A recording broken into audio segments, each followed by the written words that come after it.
देव, देश और धर्म ये सबसे पहले हैं, बाकी सब इनके बाद में। और जब आप देश की खातिर सोचते हैं, कुछ करते हैं, तो आप अपने परिवार का हित तो कर ही रहे होते हैं। यही बात आज हमने जानी, देखी पुण्य श्लोक अहिल्याबाई शो में। नमस्कार दोस्तों, पुण्य श्लोक अहिल्याबाई शो में आज शो की शुरुआत होती है। देवी अहिल्या अपनी चिंता बता रही होती है तुकोजी को। वो बताती है कि उनका व्यवहार जिस तरीके का हो गया है, जो व्यवहार कर रही हैं, उससे मल्हार राव सूबेदार यकीनन परेशान होंगे और वो जहाँ भी होंगे अभी इसी वक्त वो इस बारे में ही सोच भी रहे होंगे। लेकिन वो कहती हैं कि क्या करूँ, मैं चाह करके भी जो सोच रही हूँ, जो देख रही हूँ, जो समझ रही हूँ, बता नहीं पा रही हूँ। बताना चाहती हूँ, समझाना चाहती हूँ, मगर समझा नहीं पा रही हूँ मल्हार राव सूबेदार जी को। लेकिन जी हाँ दोस्तों, देवी अहिल्या तुकोजी से कहती हैं, लेकिन इस बात में ये अच्छाई है जो मल्हार राव सूबेदार जी ने हमें बताई है कि जब आप देश की खातिर कुछ करते हैं तो परिवार के लिए तो स्वतः ही अच्छा हो रहा होता है। तो बस ये तसल्ली है कि देश के हित में मैं ये कार्य कर रही हूँ। और यकीनन दोस्तों, वहाँ पर मल्हार राव सूबेदार जी देवी अहिल्या के व्यवहार के बारे में, उनकी जो सोच है उसके बारे में ही सोच रहे होते हैं।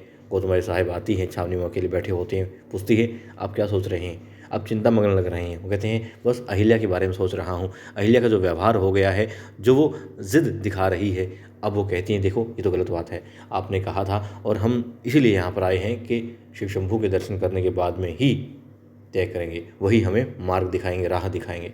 तब तक किसी भी विषय में कुछ नहीं सोचना है। वो कहते हैं यूँ नहीं सोच रहा, जानता हूँ कि अहिल्या सही है, देश के बारे में ही सोच रही है, लेकिन जो व्यवहार वो कर रही है वो समझ में नहीं आ रहा है, वो गलत लग रहा है। वो कहते हैं ना जाने क्यों ऐसा बर्ताव कर रही हैं देवी अहिल्या।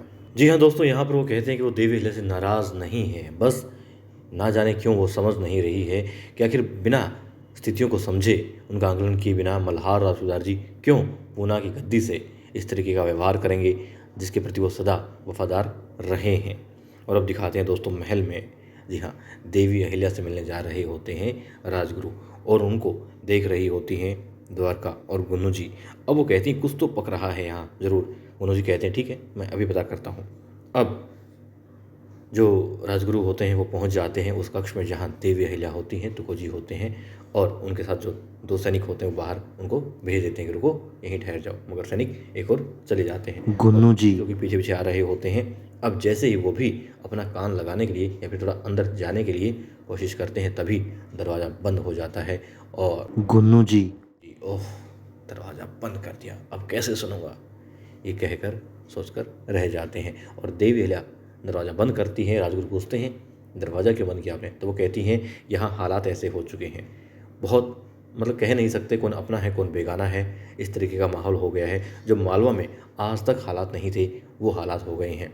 राजनीति और जो मनस्थिति है किस तरफ है, कौन क्या सोच रहा है, कुछ नहीं कह सकते। कहते हैं ठीक है, आप जो कर रही हैं देश हित में कर रही हैं। फिर वो कहती हैं कि एक योजना है और योजना के बारे में बताती हैं उन्हें, फिर दिखाती हैं कि आशीर्वाद चाहिए, आपके आगे चाहिए। किस बारे में चाहिए, थाल लाती हैं सामने और थाल पर से जो रेशम का एक लाल कपड़ा होता है वो हटाती हैं। अब देख करके चौंक जाते हैं राजगुरु और कहते हैं ये, वो कहते हैं हाँ, क्योंकि मुक्ता को मैंने इसके लिए चुना है और दूसरा कोई विकल्प नहीं था। अब वो कहते हैं आज्ञा चाहिए, यदि आप दे पाएँ तो। अब वो ठीक है, आज्ञा दे देते हैं, आशीर्वाद दे देते हैं कि सफलता तुम्हें मिले, खुश रहो, और जो थाल होती है उस पर भी अपना कहते हैं कि आशीर्वाद बना रहे। अब दिखाते हैं मैना। मैना उस जंगल में अपनी छावनी लगाए, दिया जलाए, श्रृंगार किए, मालेराव की बाट चोह रही होती है। सेविका आती है, बताती है कि राजकुमार अभी तक नहीं आए हैं और जैसे ही कुछ भी पता लगेगा मैं आपको बताऊंगी। ठीक है। अब बेचारी खुद से बात करती है, कहती है जब तक ये दिया प्रज्वलित है तब तक इंतज़ार करूँगी, ठीक है। और ना जाने क्यों ऐसा बर्ताव कर रहे हैं आज के दिन भी, मतलब किसी को बताऊँ भी तो कैसे बताऊँ, बताऊँगी तो कोई विश्वास नहीं करेगा कि आज के दिन भी राजकुमार मैना के साथ नहीं थे, कहीं चले गए। फिर उनकी अंतरात्मा कभी मतलब इस बात को मानने को तैयार नहीं थी, कभी लगता है कि नहीं वो सही सोच रही है। फिर जब खुद से बातें हो रही हैं तो दोनों तरफ से होती हैं कि सही है कि गलत है। अब वो कहती है मालेराव को काम भी होगा, वो राजकुमार भी हैं। फिर कहती है नहीं बेशक, लेकिन देवले ने 2 दिन की छुट्टी दी है कि कोई काम नहीं करना है, सिर्फ मैना की जिम्मेदारी है, मैना के साथ रहो। नहीं, वो राजकुमार भी तो हैं, कोई ज़रूरी ही काम होगा। इस तरीके का द्वंद्व उनके बीच में चल रहा होता है, उनके अंतर्मन में चल रहा होता है। और फिर वो कहती हैं ऐसा क्यों सोचती हो? दिया जब तक प्रज्वलित है तब तक नहीं, तब तक आस नहीं है। वो कहती हैं इस दिए को बुझने ही मत दो, इसका तेल खत्म ही मत होने दो।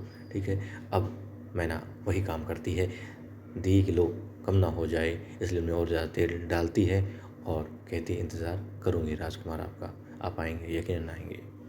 और जैसा जिस हेतु वो यहाँ आए हैं उसमें भी सफलता मिलेगी। और दिखाते हैं अब उंगली जल जाती है लो से, जी हाँ, राजकुमार मालेराव की पत्नी की, मैना की। वो चिल्लाती है और वहाँ दर्द से सिहर जाती है मालेराव के पास में बैठी हुई केसर। अब वो कहती है कि वैसे आपको यहाँ नहीं आना चाहिए था। फिर क्यों नहीं आना चाहिए था? कहते हैं आप राजकुमार हैं इसलिए नहीं आना चाहिए था। इस वक्त किसी ने देख लिया तो आप राजकुमार वाले काम नहीं कर रहे हैं, ये वो काम नहीं है। तो कहते हैं देखो तुमने भी तो देवी अहिल्या की जान बचाई है, उनके लिए आया तीर तुमने अपने ऊपर ले लिया।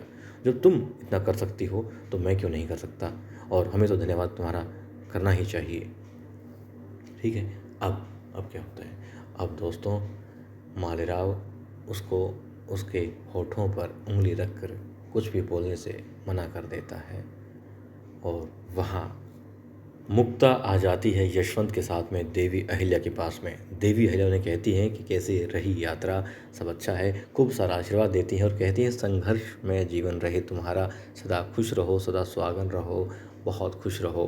अब ठीक है, थोड़ी और बातें होती हैं और फिर कहती हैं एक काम है तुमसे। अब देवी अहिल्या उसे वो थाल देती हैं, वो देखती है और एक तरफ हट जाती है। कहती है कोई भी आई अपनी बेटी को ये उपहार कैसे दे सकती है, एक सफ़ेद साड़ी कैसे दे सकती है, विधवा के वस्त्र कैसे दे सकती है।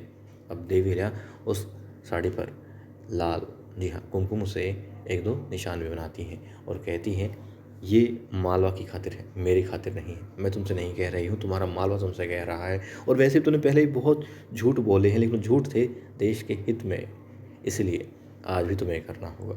मेरे पास कोई और विकल्प नहीं है और तुम इसे कर सकती हो। अब यशवंत भी उसे समझाता है कि देखो इतना कमज़ोर नहीं है तुम्हारा यशवंत कि महज सफ़ेद साड़ी पहनने से कुछ उसे हो जाएगा, ऐसा कुछ नहीं है।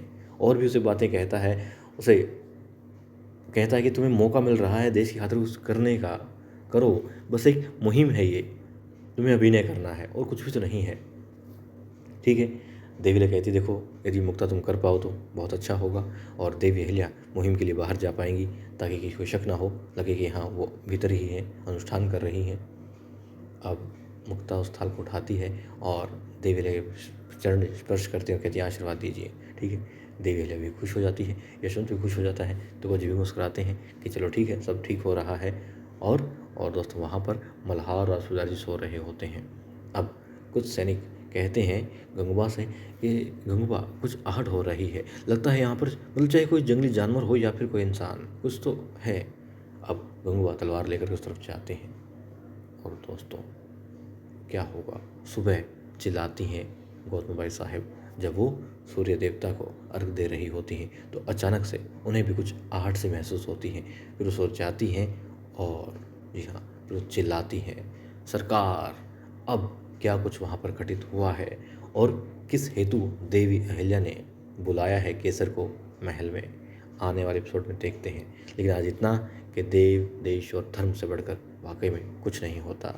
और यकीनन मैं दावे के साथ कह सकता हूँ कि हमने कुछ नहीं किया, मगर चंद्रयान, जी हाँ, अब मुझे कुछ कहने की आवश्यकता नहीं है, आपके मन में वो देश के प्रति प्रेम, वो गर्व की भावना जागृत हो चुकी है। तो बस आज यही हमने इस शो में देखा और यही बनी रहनी चाहिए। आप जिस भी वतन के हैं आप उससे प्रेम कीजिए, उसके लिए गर्व कीजिए और उसके लिए अच्छे कार्य करते रहिए और बिना किसी का बुरा सोचे, बिना किसी का बुरा किए अपने परिवार के साथ खुश रहें, स्वस्थ रहें, मस्त रहें।